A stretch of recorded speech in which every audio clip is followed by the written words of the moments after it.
힙합씬 역사상 디스계의 독보적인 인물 에미넴. 그의 앨범에서만 무려 139명 이상 디스했고 거기엔 트럼프 대통령도 포함되어 있어. 심지어 자신의 부모님까지도 디스하는 패드립도 서슴지 않았는데 그 대상이 누구든 마음에 들지 않으면 쉬지 않고 디스를 해온 디스계의 화석이자 끝판왕인 그에게도 허용되지 않는 단 하나의 디스 대상이 있었으니 그건 바로 그의 딸 헤일리야. 헤일리를 디스전에 끌어들였다가 가루가 되도록 까이고 힙합씬의 쭈구리가 된 래퍼도 둘이나 있다지. 30년 전에도 지금도 흑인 문화의 한복판에서 전례 없는 역사를 써버린 전설의 래퍼 에미넴. 빈민가 출신인 그가 이만큼 성공하기까지 그가 살아온 인생엔 감동의 서사가 있는데 오늘은 에미넴에 대해서 얘기해줄게. 1972년 10월 미국 미주리주에서 태어난 에미넴은 엄마 데비 넬슨, 아빠 마셜 브루스 매더스 사이에서 태어나는데 당시 엄마는 17살, 아빠는 22살의 어린 부모였어. 에미넴이 태어나고 6개월 때 아빠는 가족을 버리고 떠나버렸고 어린 엄마는 싱글맘이 되어 에미넴을 혼자 키우는데 가난으로 인해 쫓겨나듯 이사다니다가 인구 구성 중 77%가 흑인인 디트로이트라는 동네의 빈민가에서 유년 시절을 보내게 돼. 당시 엄마는 우울증과 약물 중독에 시달렸기 때문에 에미넴은 어린 나이부터 생계를 책임져야 했어. 부모에 대한 원망이 가득한 나머지 자신의 음악에서 패드립으로 엄마 아빠를 디스하는데 아빠에 대한 그리움과 원망으로 가득 찬 에미넴은 내 인생에 아빠는 없다며 하늘나라로 간 아빠마저 디스해버리지. 어린 시절 온갖 불행의 집합체인 그의 인생에도 한줄기 빛 같은 인물들이 존재했는데 그 첫 번째 인물은 로니 넬슨이야. 로니 넬슨은 에미넴의 외삼촌인데 이름만 삼촌이지 사실 에미넴과 생일이 2달 차이밖에 안 나서 사실상 친구이자 그의 유일한 피난처가 되어주었는데 에미넴이 처음 힙합이라는 장르를 접하게 된 건 11살쯤이었고 굉장한 힙합 매니아였던 로니로부터 아이스티의 음반을 선물받게 되면서 힙합에 눈을 뜨게 된 거지. 그리고 당시 흑인인 줄 알았던 비스티 보이즈가 우연히 백인인 걸 알게 된 후에 이 정도면 나도 할 수 있겠는데 생각한 계기가 되었고 이때부터 래퍼의 꿈을 키워나갔어. 로니의 비트박스에 맞춘 어설픈 랩을 녹음한 것을 시작으로 13살 무렵엔 에미넴이란 예명을 짓고 활동하기 시작했고 중학교 땐 점심시간에 랩 배틀을 했었대. 그러다 에미넴은 17살에 고등학교를 자퇴하고 본격적인 래퍼의 길을 걷기 시작하는데 로니에게 래퍼로 성공하고 싶다고 말했을 때 진즉에 힙합을 때려친 로니는 절대 이루지 못할 것이라고 말했지만 다들 아는 것처럼 에미넴은 최고의 자리에 오른 세계적으로 유명한 래퍼가 됐지. 그 자리에 오르기까지 에미넴의 삶은 비난과 야유의 반복이었는데 흑인의 전유물로 여겨지던 힙합을 백인이 한다? 그 자체가 이질적이고 거부감 드는 일이었던 거지. 왜냐면 힙합이라는 장르 자체가 악명 높은 미국의 노예제도로부터 생긴 흑인들의 울분 섞인 감정을 표출한 데서 생겨난 흑인 음악의 역사 때문이야.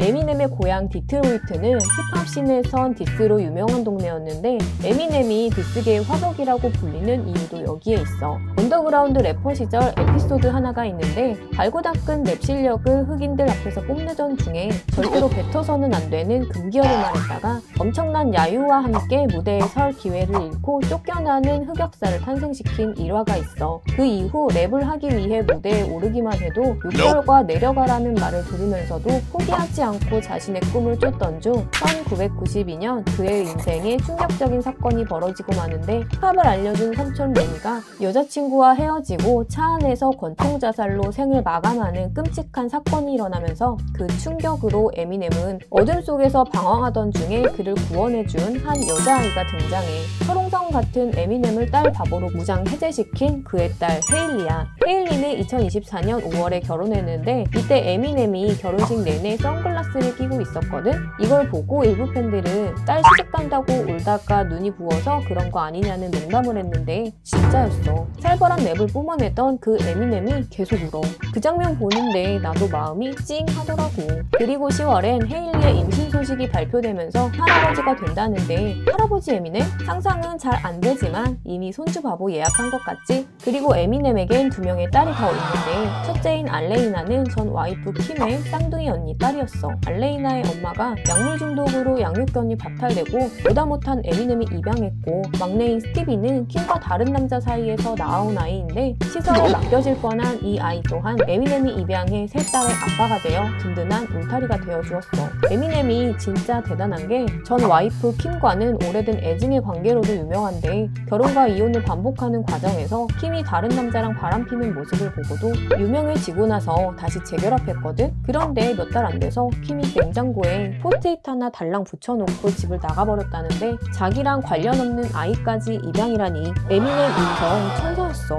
다시 에미넴의 초창기 시절로 돌아가서 당시 백인 래퍼인 그를 향한 야유와 비난은 계속되었기 때문에 디트로이트를 전전하며 백인인 그의 랩을 들어주는 클럽을 찾아다니는 건 쉽지 않은 일이었는데 그때 그런 그를 옆에서 도와주던 친구가 있었거든? 바로 그의 절친인 래퍼 프루프야. 계속 랩을 할 자리를 알아봐주고 당시 찢어지게 가난해서 잘 곳조차 없는 그를 재워주기도 하는 등 프루프의 도움으로 랩 배틀에 계속 나가게 된 에미넴은 차츰 야유를 보내던 관중들을 랩으로 사로잡게 되었고 1996년 드디어 첫 앨범 인피니트를 발매하지. 하지만 별 관심을 받지 못하고 고작 1000장 정도의 판매고를 올린 게 전부였을 만큼 거의 묻히다시피 하고 말았어. 그 후 자신의 음악적 자아인 슬림 쉐이디라는 캐릭터를 만들고 이 캐릭터를 이용해 슬림 쉐이디 EP를 만들어 발표하면서 언더그라운드에서 인수를 쌓아가며 조금씩 인정받기 시작했지만 한살배기 딸 헤일리를 둔 아빠 에미넴이 기저귀 값과 분유값을 감당하기엔 별로 도움이 되지 못했어. 에미넴은 이때 돈을 벌기 위한 음악을 하기로 마음먹고 1997년에 시궁창 갔던 그의 인생을 구원해줄 신의 한 수를 둔 이 선택을 하게 되는데 바로 LA에서 열린 랩 올림픽에 참가하기로 해. 그때 이 대회에 롤렉스 시계와 상금이 걸려 있었대. 성적은 아쉽게도 2위에 그치고 마는데 상심하고 있던 그때 한 남자가 에미넴한테 와서 이렇게 말해. 당신이 랩한 테이프 하나 줄 수 있어요? 에미넴은 그때 2위 한 거에 빡쳐 있어서 주기 싫었는데 그냥 냈다 가져라 하는 심정으로 줬다고 하더라고. 무심코한 그의 행동은 훗날 자신을 전설적인 래퍼로 만들어준 계기가 될 것도 모른 채 말이야. 사람을 알 수 없다. 1998년 그 남자가 에미넴의 테이프를 들려준 게 바로 서부 힙합씬의 전설적인 프로듀서이자 래퍼 닥터드레였어. 닥터드레가 에미넴의 테이프를 듣자마자 당장 그를 찾아오라 했고 당시 닥터드레의 주변 동료들은 에미넴이 백인 래퍼라는 이유로 많은 비난을 하며 정신나간 짓이라고 욕을 했다는데 닥터드레가 반농담으로 그때를 회상하며 주위에 인종차별자가 이렇게 많은 줄 몰랐다라고 한 거 보면 당시 에미넴은 힙합씬의 미운오리 새끼였던 게 확 와닿더라고. 여기서 닥터드레와 에미넴의 웃긴 첫 만남썰이 있는데 똥꼬 찢어지게 가난했던 에미넴은 옷 살 돈도 없어서 처음 닥터드레를 만날 때 자원고 단체에서 나눠주는 노란색 후드 점프수트를 입고 나타났는데 그걸 본 닥터드레는 바나나 같았다고 생각했다 하더라고. 닥터드레를 만나고 에미넴의 인생도 180도 달라지는데 1999년 자신의 두 번째 솔로 음반이자 메이저 데뷔 음반인 더 슬림 쉐이디 LP를 발매하고 닥터드레가 보증하는 백인 래퍼라는 타이틀과 더불어 에미넴 특유의 감성은 순식간에 힙합씬을 정복하면서 그때부터 우리가 아는 에미넴의 본격적인 그의 전성기가 시작돼. 2000년 자신의 본명에서 따온 Marshall Bruce Matters LP를 발매하는데 이 음반은 발매 첫 주에 176만 장이 팔렸고 기존에 가장 빠르게 팔린 힙합 음반 기록을 모두 제치고 미국 음반 역사를 새로 쓰게 돼. 2002년 트루먼 쇼에서 이름을 따와 더 에미넴 쇼를 발매하는데 에미넴 하면 떠오르는 명곡들이 실려있는 앨범으로 상업적 성과와 인기, 평론까지 모두 챙기며 2000년대 초반 에미넴의 전성기 시절의 활용 점정이자 힙합 역사상 가장 상업적으로 성공한 명반이야. 그리고 같은 해 에미넴의 실제 언더그라운드 시절을 모티브로 영화화한 에미넴 본인 주연의 영화 8마일이 개봉하는데 이 영화의 마지막에 나오는 에미넴의 Lose Yourself는 힙합 역사상 최초로 12주간 빌보드 핫 100 1위를 차지하고 그래미 수상은 물론 힙합 최초로 제75회 아카데미 시상식 주제가상을 받았어. 이 시기 이후로 에미넴은 힙합씬 스타를 넘어 대중음악계 거물로 자리매김하는 등 하는 일마다 성공 가도를 달리고 있던 그에게 시련이 찾아오는데 8마일을 촬영하는 동안 스케줄 스트레스와 수면 장애로 인해 수면제 도움을 도움을 받았는데 이게 중독으로 이어지면서 어둠의 시간이 또 다시 찾아오게 돼. 2005년에는 진행 중이던 투어까지 취소하고 수면 약물 중독 치료를 위해 재활원에 들어가는데 설상가상으로 2006년 그의 형제와도 같았던 프루프가 총에 맞아 사망하는 사고를 겪으면서 무너져버린 그는 약물 의존이 더 심해져. 결국 2007년 약물 과다 복용으로 쓰러져 병원에 실려가는데 당시 의사에 따르면 모든 장기들이 기능을 멈춰가고 있었고 2시간만 늦었어도 사망했을 거라고 했대. 하지만 그는 약물 중독에서 벗어나려고 달리기에 중독되기로 하는데 많이 달렸을 때는 27km를 달린 날도 있었다고 해. 이때 에미넴을 도와준 사람이 엘튼 존이야. 2001년 그래미 시상식에서 같이 무대를 했던 둘은 친구 사이라고 하는데 엘튼 존이 일주일마다 에미넴에게 전화를 걸어 상태를 확인해가며 재활을 도왔다고 해. 약물 중독에서 벗어난 에미넴은 꾸준히 앨범을 발매하는데 2009년 에미넴의 회신작 포에버에서 당시 전성기를 누리고 있던 3명의 래퍼 사이에서도 최정상에 있음을 보여주었어.